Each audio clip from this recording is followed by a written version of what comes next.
This conference will now be recorded. Okay, so in the last session, we were discussing about the application creation. So what we have done is we have created an application, and that application is getting used. So what we have done is we have actually created one application called XYZ Bank. So then we understood the difference between the XYZ, the artifacts rule set and the NBID test rule set. Then we also started with the context dictionary, right? So we just understand about the context dictionary also.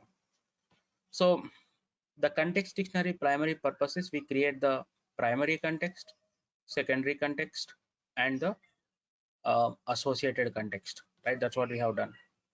So if you go to the App Studio,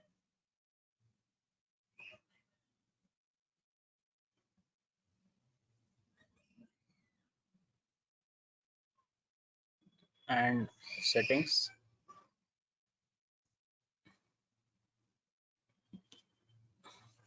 right? You go to the App Studio settings and context dictionary. This is where we configure the uh, context dictionary here, right? This is where we did that. Now, what I mentioned, right? You need to create one data type, that is where you are having the customer records, and then you give the class for that particular customer here. Okay, so just a minute, guys. Actually, we have very less people. I don't know if you can continue or not.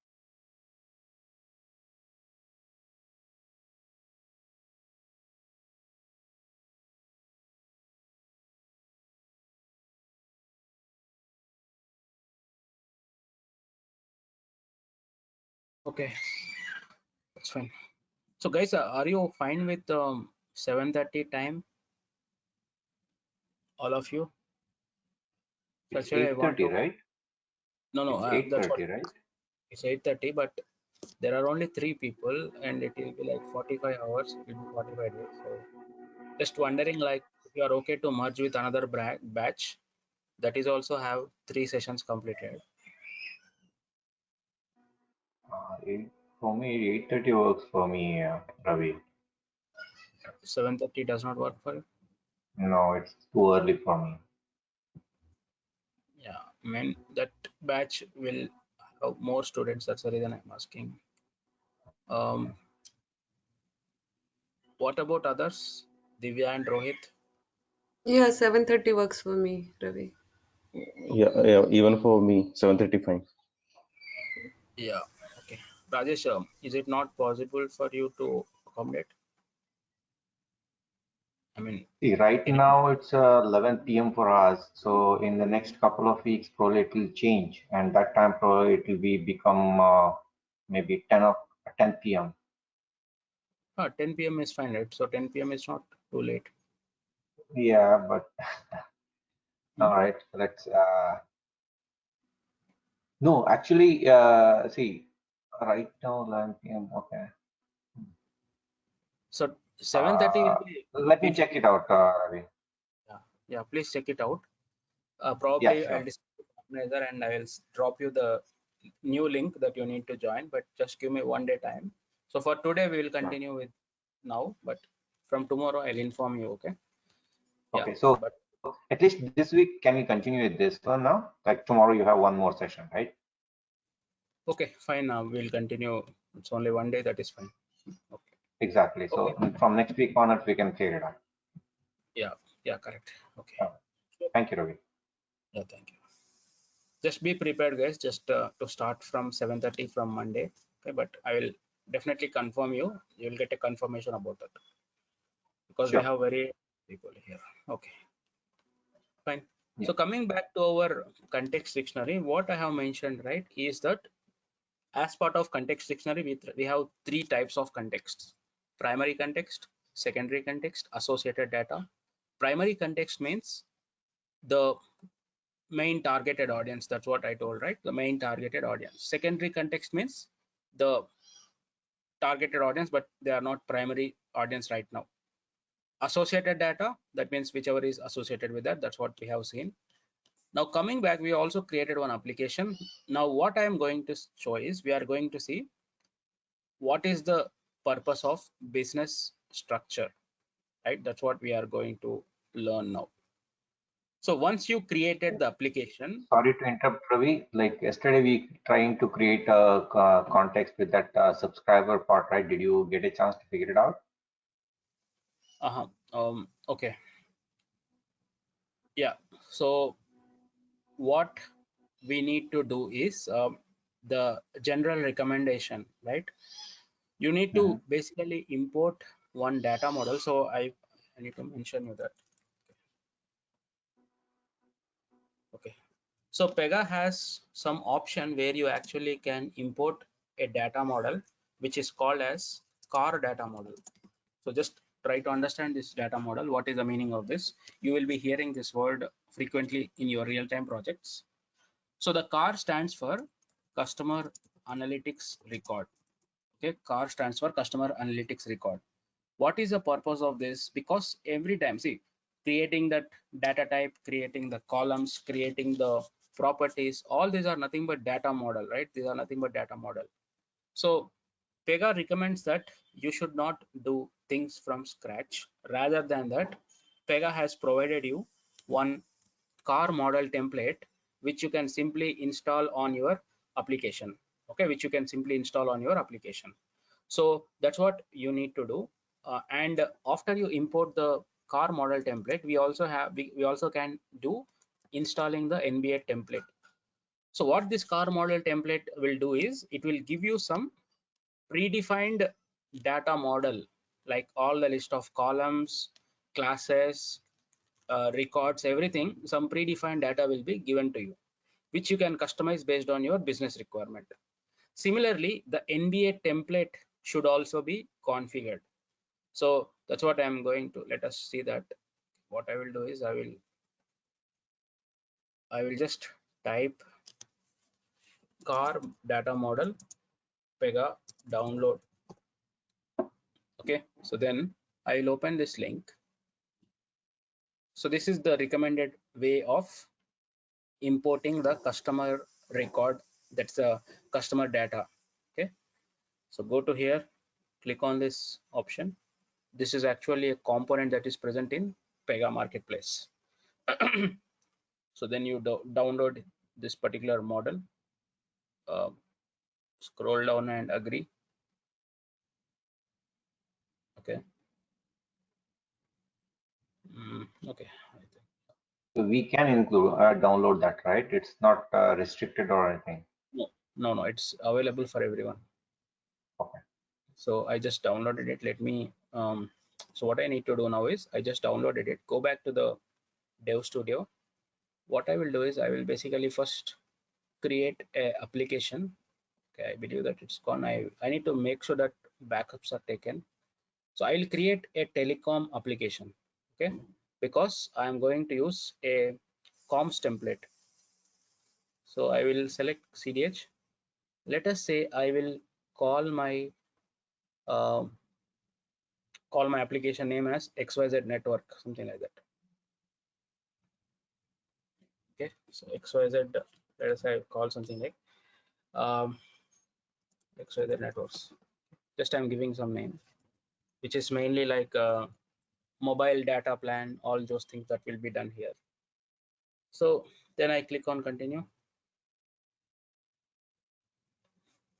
Select this Cassandra, continue. So under advanced configuration, verify your organization, division and unit. Make sure that they are new and click on save and submit. Okay, so once I create the application, I will just import this data model template that's given to us.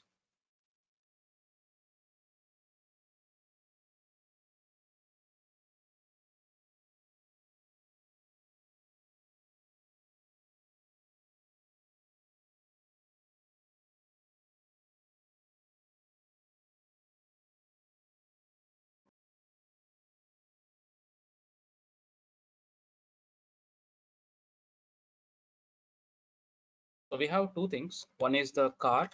CAR means customer analytics record. XCAR means extended customer analytics record. Okay, car means customer analytics record, and xcar means extended customer analytics record. So that's what I will show.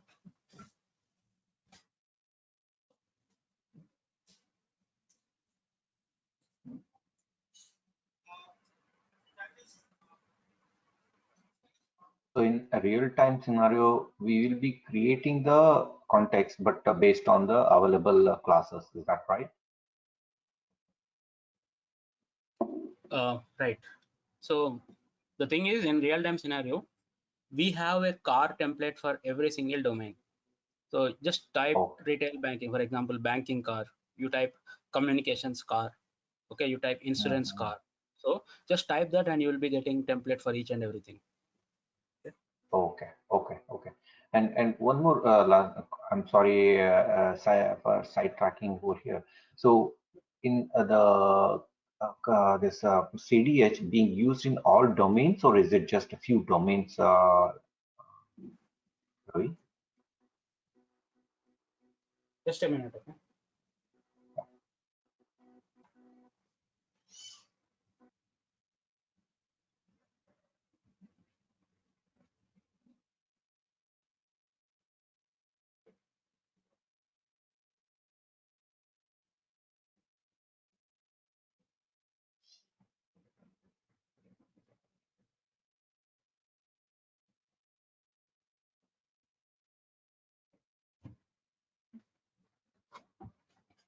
Yeah, sorry, you're telling something. I was asking like the CDH being used in all many domains or few domains. How is that? Just, CDH is used in many domains. It's not restricted for any domain. You can use it in insurance, retail banking, everywhere. See, any branch, any business that has to do with promotions, CDH can be used, right? okay. So Okay. bank has a Makes sense. promotion, telecoms has a promotion, everything will do some promotion, right? So Yeah. CDH will come into the picture there. Okay. Makes sense. So, Thank you. so I have created the application now. Then I go to the XYZ networks. So let us see how do we import the car first of all.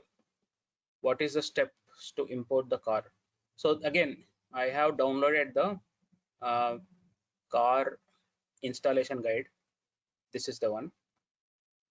Okay, this is the one. You download and just import just like a product file. So I'll just do that.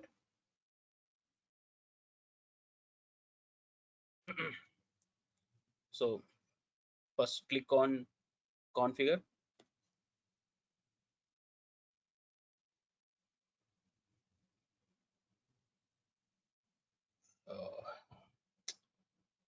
Just I'm taking. Okay. Um,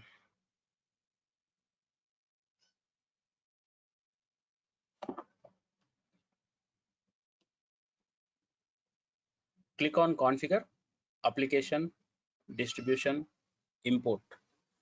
So then after you do that, select the file from your system. So I'm just selecting the file which I downloaded.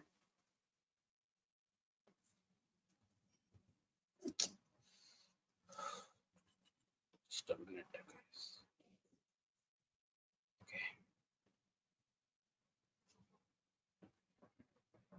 So this is the file that I have imported. Now click on next. So then click on next.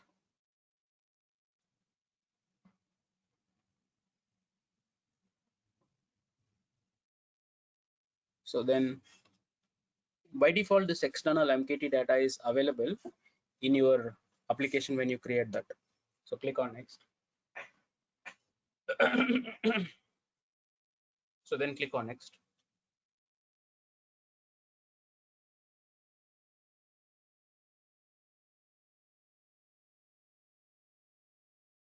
So then click on next. So that's it. You don't need to do any additional configuration here. Simply just select next.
Okay, so then I click on done.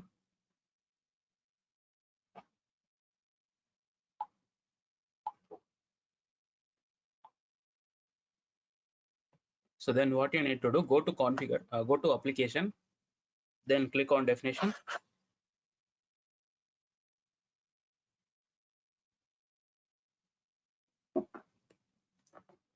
Then click on manage components.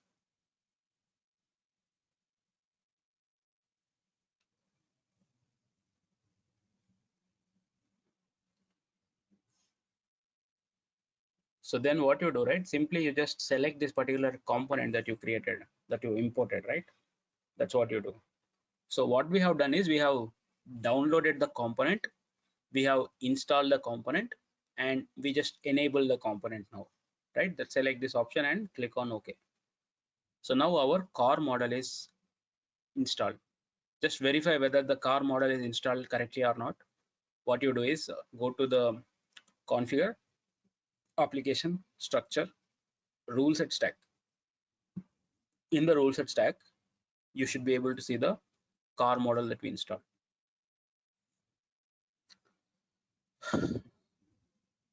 So you see here, this is the car model that you installed. It is displayed correctly. So that is how you verify whether it is configured or not. Now the car model is installed. Now you can simply go to the App Studio, switch to the context dictionary,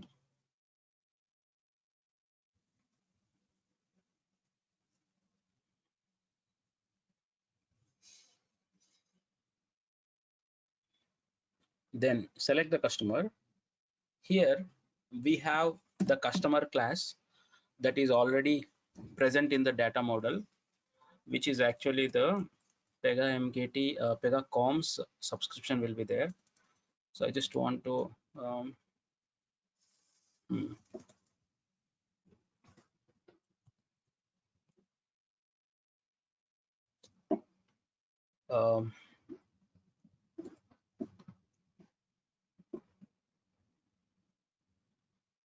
where is that?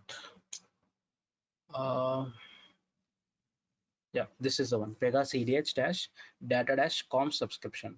So just select this class. So this is the class that you need to use it. Now here in the full name property, we have the property that will be present, that is full name.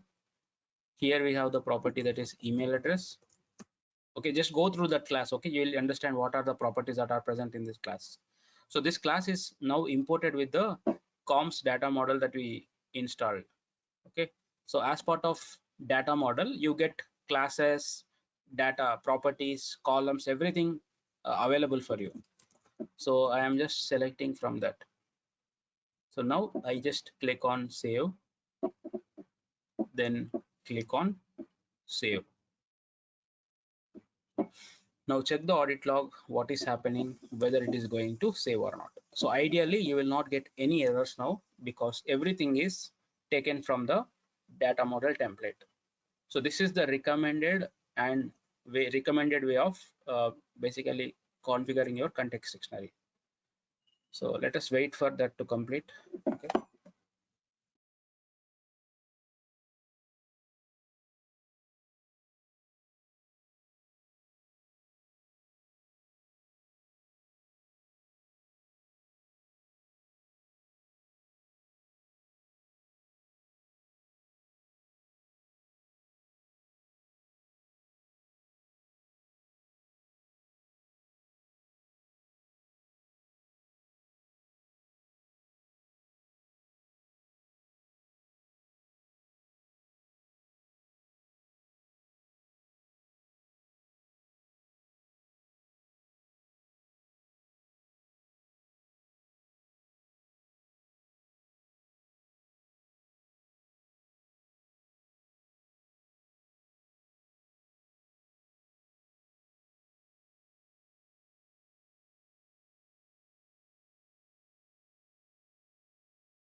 So Ravi, one question. So what is that marketplace where we downloaded this one? So what does that actually marketplace mean?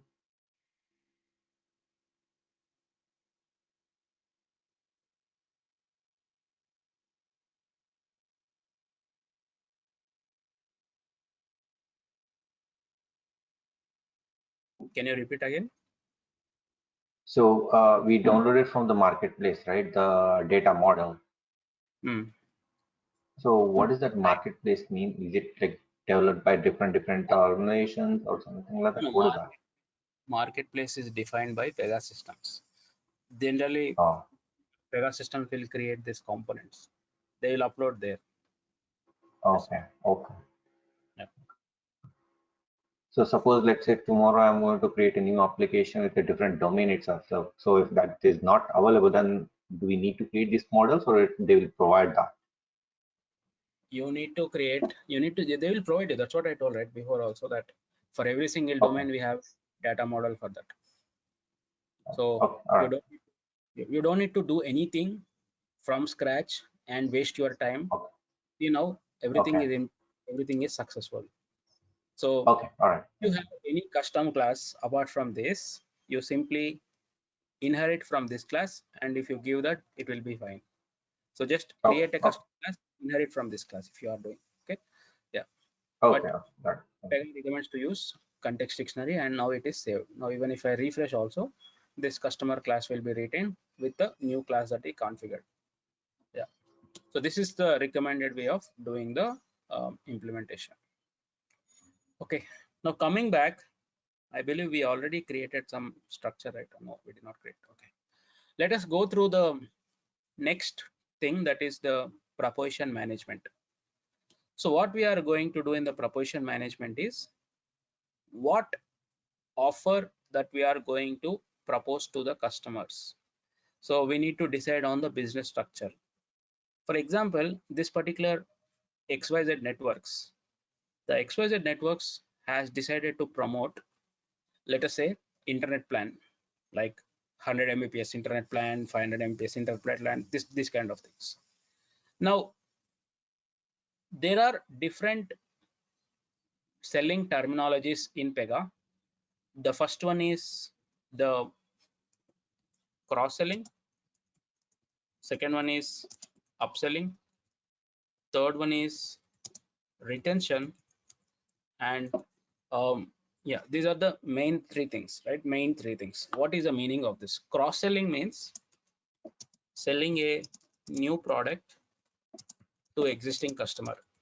See, what is the meaning of these three things? So these three things are nothing but the selling terminologies. Selling terminologies means how does a business, which mechanism does a business use in order to promote the offers to the customer. So the coming to cross-selling, selling a new product to existing customer means, for example, you are a Amazon customer, you purchased, let us say, a laptop bag, right? You purchased a laptop bag. So the business will try to promote something like a laptop cover, let us say a laptop cover, or let us say some adapter or something. Okay. Or just take an example, like for example, you are a Airtel customer, then you have, let us say, some 1 GB mobile data per month subscription. Now the business will try to promote like a 2 GB plan to you or 5 GB plan to you. Because you are an existing customer, the business is trying to promote new products to you. Okay, you are not a new customer. Cross-selling means selling new products to existing customer. Upselling means selling add-ons and primary products separately. So for example, like you might have noticed this kind of thing. Let us say you purchased a laptop from a particular company. Now the company says that the charger of this particular laptop is not included in the package. The headset is not included in the package. You need to buy headset separately. You need to buy charger separately. You will only get the laptop product only. You will only get the primary product. So the upselling means selling the add-on products, which are necessary add-on products separately instead of including in the same package. Okay, so this is called as upselling, mainly to increase the customer value and also increase revenue. This particular method, this particular mechanism will be implemented by the business. So you might have heard about this, like in mobile also, like you buy a mobile, they will not give you any headset along with mobile. They will not provide any adapter for the mobile. So they will say that you need to buy it separately. So this is to increase the revenue, which is upselling. The third one, that is a retention. Retention means retaining the customers. Retaining the customer. That means like you used to have 1,000 customers, but let us say after 6 months you have only 500 customers. 500 customers are gone. Now you notice that customers are getting lost due to various reasons. Now we need to identify the methods, or you need to identify what are the different strategies that you use in order to retain the customer. Like you provide different discounts, different add-ons. Let us say something like buy one get one 50% discount on the product. Okay, or let us say like you will buy something and you will win something. So these are all different mechanisms of retaining the customer, mainly to retain the customer from going to the competitor. The customer is going to the competitor and he is not continuing the subscription with you, because of which the business is going into loss.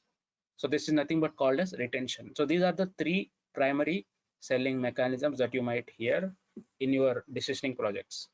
Okay, so now coming to the business structure, the entire business structure is divided into three components. First is the business issue, second is a business group, the third is a new property. That's a we can say propositions, not property, propositions. So the business issue means the reason for promotion.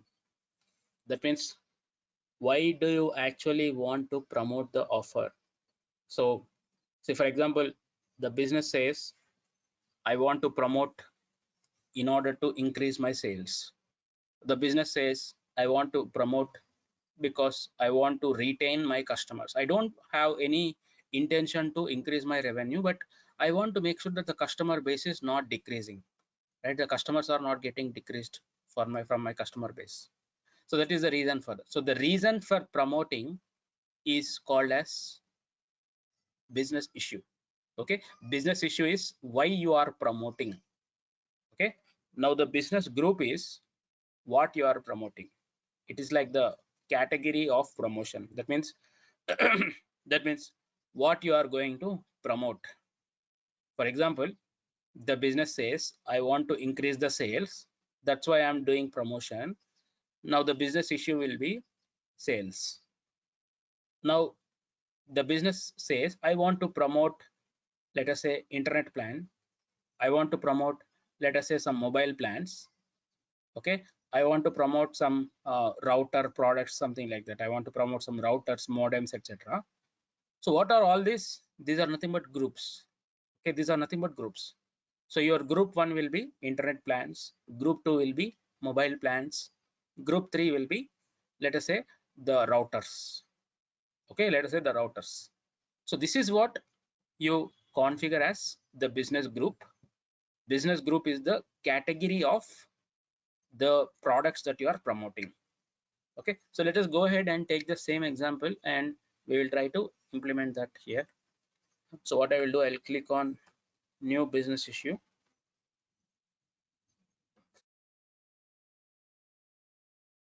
So here I select let us say sales. Okay, select create. So you need to create it in rules rule set. So just select rules rule set. So the business is saying that I want to increase my sales, so I am creating the business issue called sales. Next, which things that you want to promote. So as per the scenario that we discussed, I will say I want to promote internet plans. Select the issue sales and select the rule set as rules, then click on create.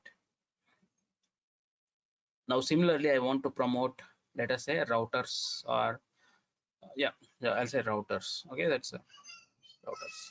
So I'll click on add new group. Let us say something like routers, or just say Wi-Fi routers, and select the issue as sales, rule set as rules rule set, and submit. So now we have one issue, we have two groups, right? We have one issue that's called sales, we have two groups that's called internet plans and Wi-Fi routers. So again, issue is nothing but the reason for promoting, group is nothing but the category for promotions. So like for example, you have 5 Mbps internet plan, 100 Mbps internet plan, all these are nothing but propositions, and the category that they come under is called as a business group. Okay, so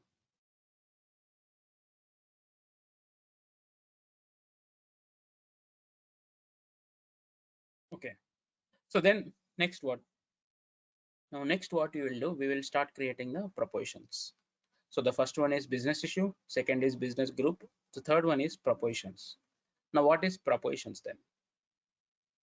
Propositions are the actual so propositions are nothing but what you actually propose to the customer. So what you can propose, right? You can propose a lot of things.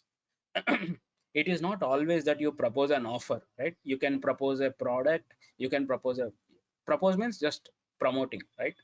So you can promote a product, it can be a offer, it can be a service, it can be an announcement also, right? Anything that you reach to the customer, right? Anything that you reach to the customer, it is called as a proposition. In short, in a generic name, propositions are nothing but whatever you propose to the customer. It is not always some offer or some discount. It is not always like that. It can be also some service. For example, you are doing some vehicle repair to the customer. It can be created as a service. So you need to clearly differentiate the difference between group and the proposition. Okay, so you need to clearly understand the difference between the group and proposition. Group is the category, proposition is the actual proposition that you are going to do. That's a service or product or whatever you are doing. Okay, fine. So let us go ahead and we'll add some propositions in internet plan. So I'll click on this. So then we will add some propositions here. So just check out.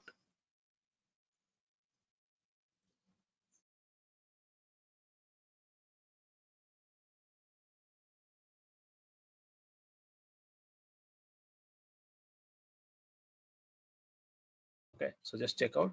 I'll say new. Now what I will do, for example, I'll say 10 Gbps internet plan. Okay, something like this. Okay, I don't know, just I'm giving this, or might be relevant or not, but so I'm just proposing 10 Gbp internet plan. So then I click on create. Similarly, I'll create one more proposition like 1 Gbp 1 GB internet plan, something like that. Okay, 1 Gbps, you can say 1 GB. So again, this information you will be getting from business requirement. You don't create anything on your own. Okay, so whatever the business asks you to promote, that's what you are going to do the promotion. Now I gave these two plans, and these two are going to be promoted to my customers.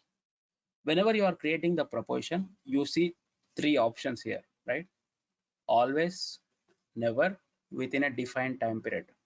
That means whether this proposition should be active every time, or whether this proposition should be inactive every time, or this proposition is active only during a certain time period.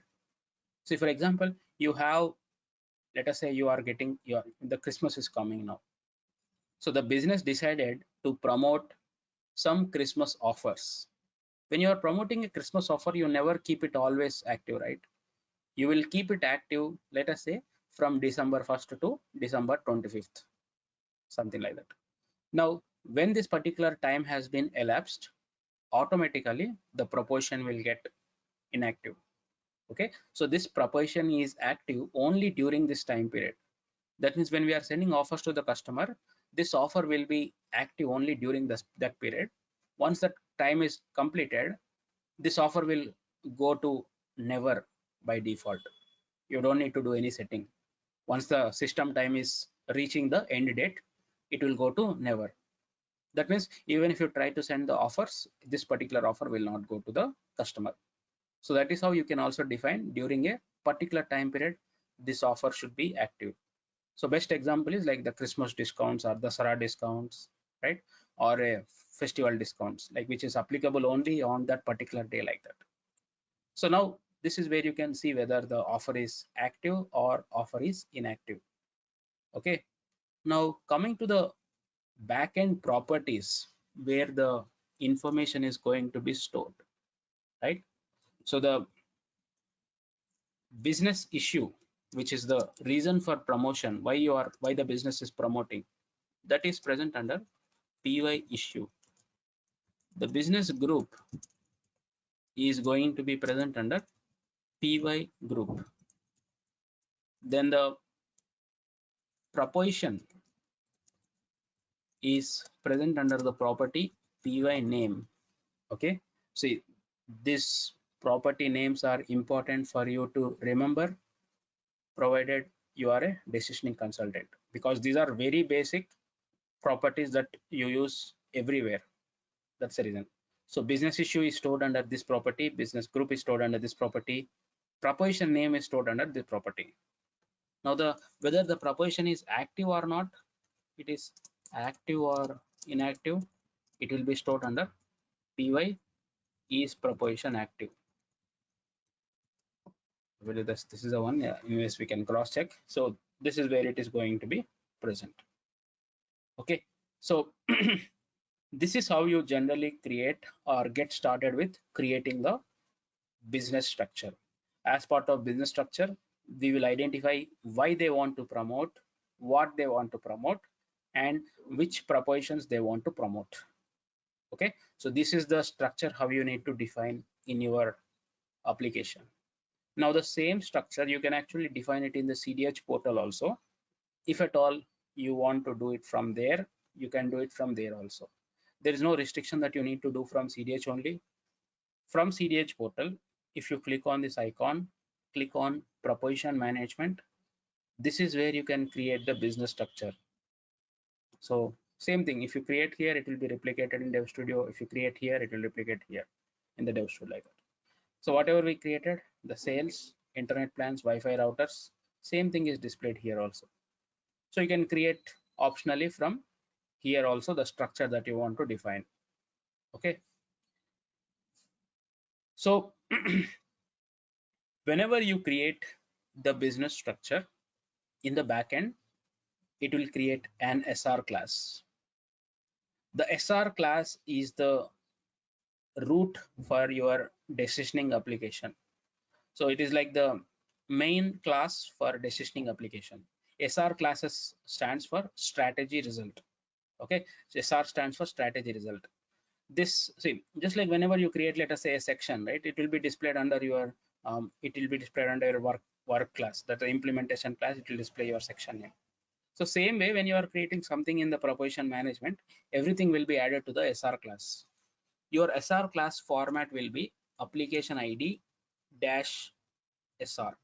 So my application ID is XYZ netwo, right? That is a NETWO, because application ID is restricted to few characters, right? So 8 characters. So that's the reason it is restricted here. So this application ID dash SR will be your SR class by default. Now, whenever you create business issue, business group, propositions, everything will be displayed here. Okay, so if you see here, now I got sales. You expand the sales, I got internet plans, Wi-Fi routers. You expand the internet plans, you will be getting decision data and all that present here. The propositions will not be displayed here, but the business issue, business group structure will be displayed to you. Then whatever the things that you are creating in the propositions or the properties, etc., you will be seeing that arranged here. Decision data, all these things will be there. We will cover this decision data, all this tomorrow, but this is the main class for decisioning. Like how you have work class in your BPM application, this is the main class which you use in decisioning projects. That's a SR class. Okay, fine. Let's stop here.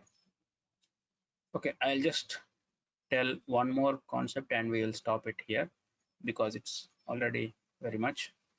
So we have created the application structure, business issue, business group, propositions, and we also saw the structure of this.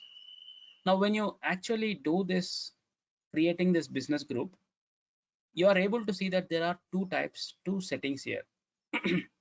We have two types of proposition data right now, but this is going to be legacy from next versions. So the first one is versioned proposition group, versioned propositions. Second is unversioned propositions. Okay.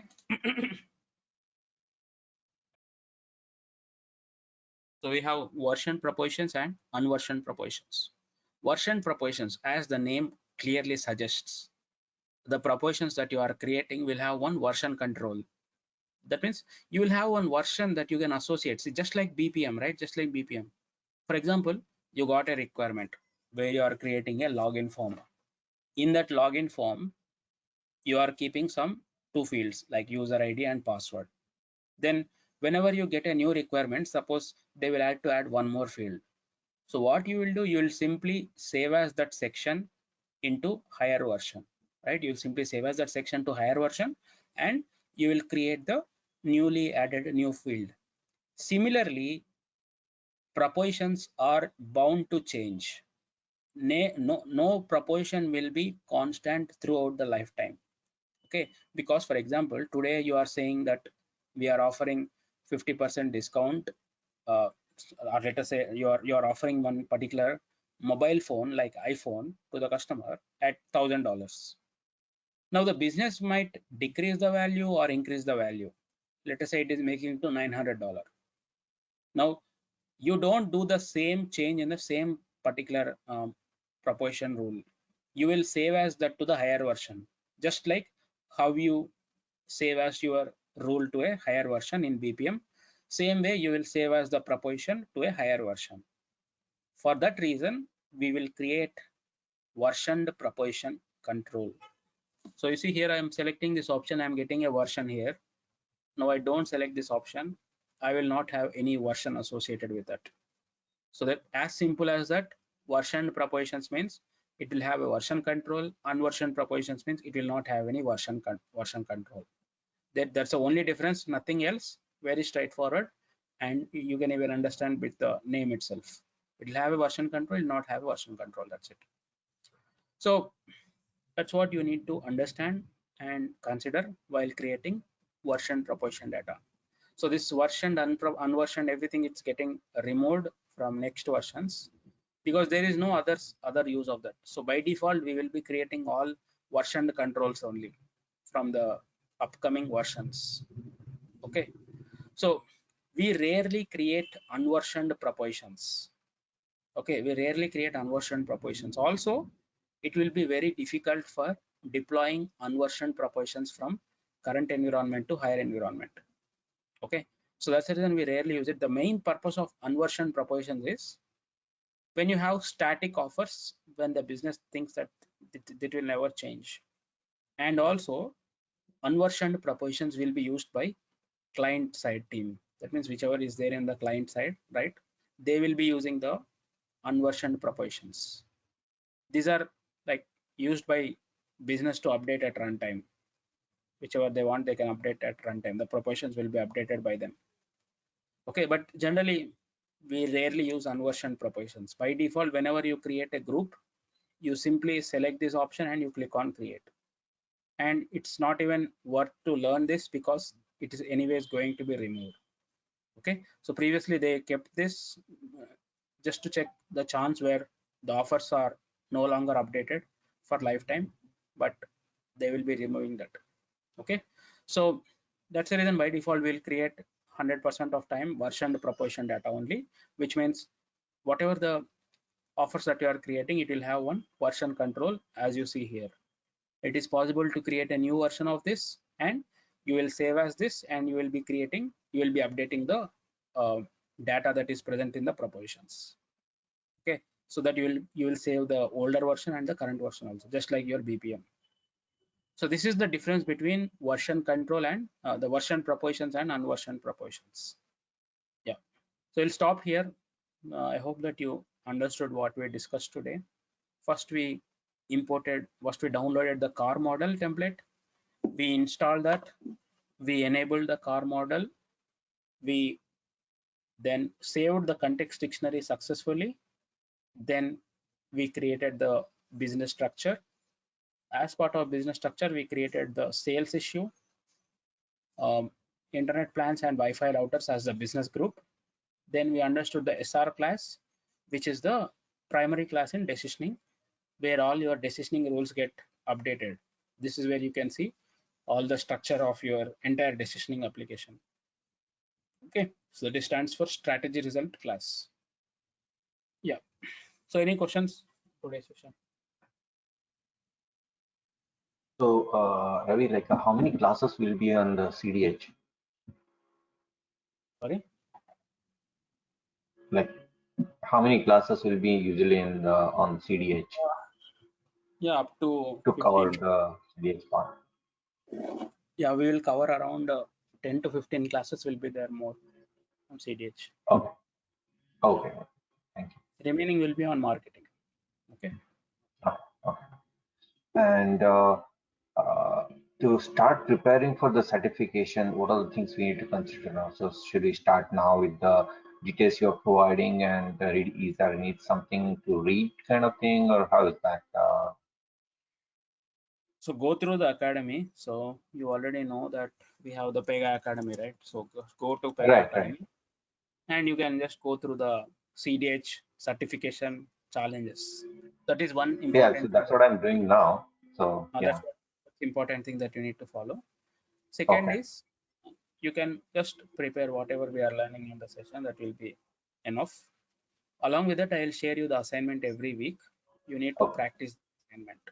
So these three things are very much enough, and it is more than necessary. Okay. Okay. Okay. All right. Follow the challenges, learn the session that we are happening, then practice the assignment that I am giving to you. Okay, but at the end of the course, you will always get dumps, which you need to additionally practice. But these three things are enough for now. Okay. Thank you. Because most of the things that we cover in the session will help in real-time projects rather than certification. But that will also be helpful. Certification will also be. Makes sense. Yeah. Thank you. More on practical. Okay. Got it. Okay. So guys, if you haven't yet enrolled, please contact the organizer and enroll. And again, you have it at 11:30 from Monday. So please enroll. You will get the videos, PPTs, everything. Okay. Hi Ravi. So I joined from today only. I missed 2 classes. So will we be getting all the videos for entire training? You will be getting all the recordings, all the PPTs, everything you will be getting Oh, from day okay. one. Yeah. Okay, great. Yeah, thank you. And also for every session we have a PPT. That PPT also will be. I might Oh, or I might not PPT. So, but you will be getting the PPTs also. Okay. sure. Thank you. Yeah. Okay, guys. Tomorrow is the last demo session. We have completed 3 demo sessions for now. I don't know, like, I mean, you have joined today, but 3 demo sessions are done. Tomorrow will be the last demo session. You can try to opt to enroll today itself, or if you want to listen, you can listen tomorrow and opt for the demo. Okay, whether you want to enroll or not, just decide on that and let the organizer know the same. Fine. See you guys tomorrow.